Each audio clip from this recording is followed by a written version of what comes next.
Thomas, thank you very much. I'm so happy to see you.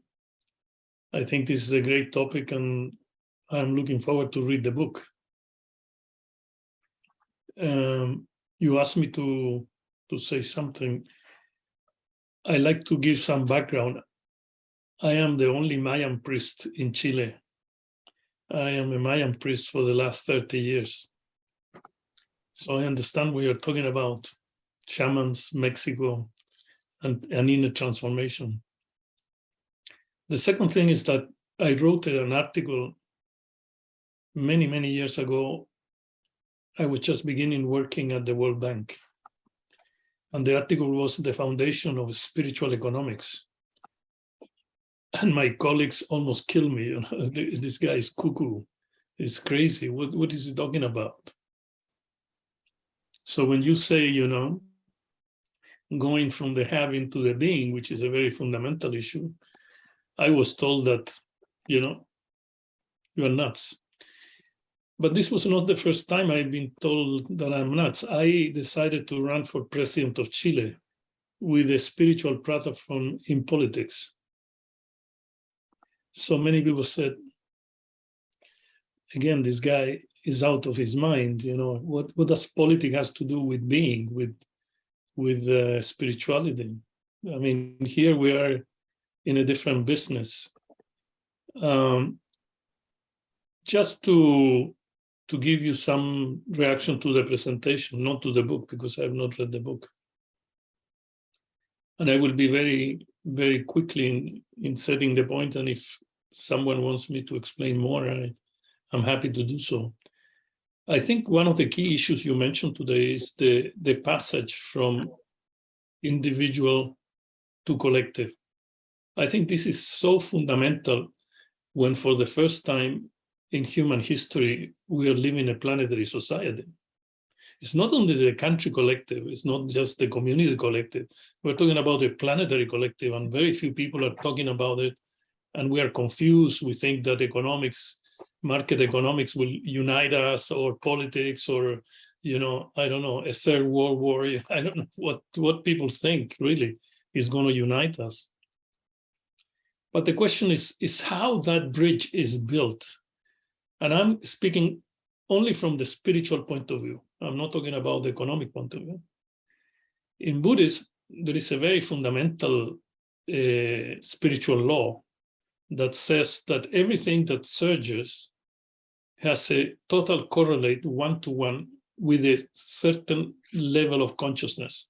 That is to say, if consciousness does not shift or change or rises, whatever you wanted to surge might not surge, simply because this is not there. So if we want a new economics, we need a new consciousness. It's not a slogan.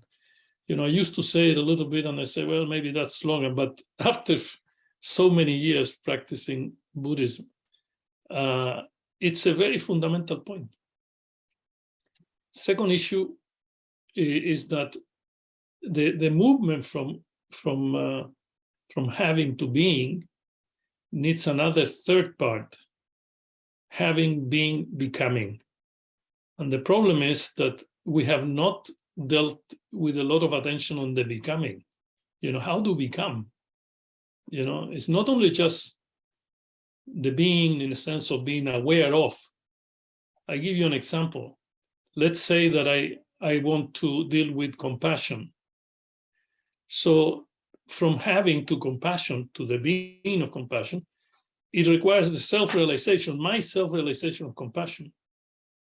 But in the becoming, we get to be committed simultaneously, not only to self-realized compassion, but to create a compassionate society. And I having this discussion with many academics in the United States with new books on leadership. You know, they say, oh, no, you know, the being in leadership. Yeah, but what is the becoming? And this is something that I've been writing about, and I'm interested in continue sort of exchanging more on this. I was in the room when the Earth Charter was written in Rio. And it was very interesting because there was a little bit of a fight between the indigenous peoples and the people representing the Rockefeller Foundation and all these people who were behind this. In fact, the first fight came from the fact that the indigenous people didn't understand English and they didn't have translators for them. So they say, you know, this is not our Earth Charter. But I think it's an excellent piece of work. It's a very inspiring piece of work. I'm so happy you have it in the book. I'd love to see what you say about it, but what if we ever get to that point of the Earth Charter? We will not be in so many situations now in the world. The other thing is that the issue here is really it's not just wisdom. I wish we get there. I don't even get to wisdom, but you know, there is something very fundamental, which is this consciousness. That is a word that is very difficult for people to digest. Nobody knows what it is and how really this is part and parcel of economics. I remember when I met Maharishi Mahesh Yogi, you know, the yogi of the Beatles. He was my first guru, you know, many years ago, many decades ago. And Maharishi said to me, what is it, how do you define economics? So I said, I will lecture this guru, you know, my ego. I'll tell him what economics is all about, you know. And I said, I found a cute sentence, you know, to start with. And I said, economics is the science of scarcity, material scarcity. What we try to do is to predict human behavior under conditions of material scarcity. And I was continuing, and he stopped me right there. He said, this is why economics is doing so bad. This is terrible. You said scarcity. He said, I will teach you the economics of abundance. When economists understand that human consciousness is an inner variable of the economic calculus, then economics will be the science of abundance and not the science of scarcity. So I have spent all my years, I still don't understand everything, but I spent all my years on this phrase, you know, how to make economics the science of abundance. How to make economics the practice of something, inverted commas, that will allow us to, all of us, to inner transform. You know, this is very difficult. This is very difficult, and when I was a politician, I had to confront many situations where there were no answers for many things.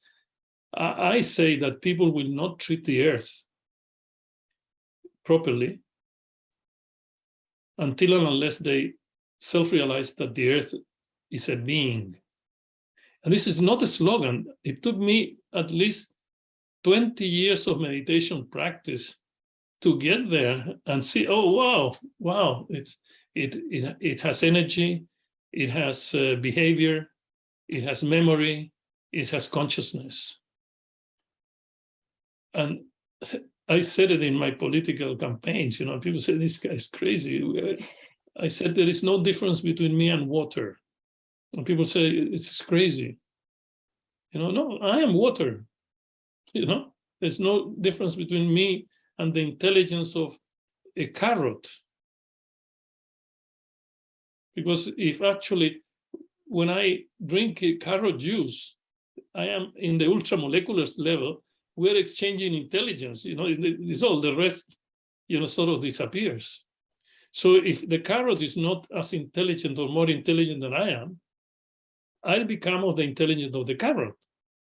And I think it's the other way around. Every time I drink a carrot juice, I find myself in an ecstasy. It's fantastic. My body accepts it.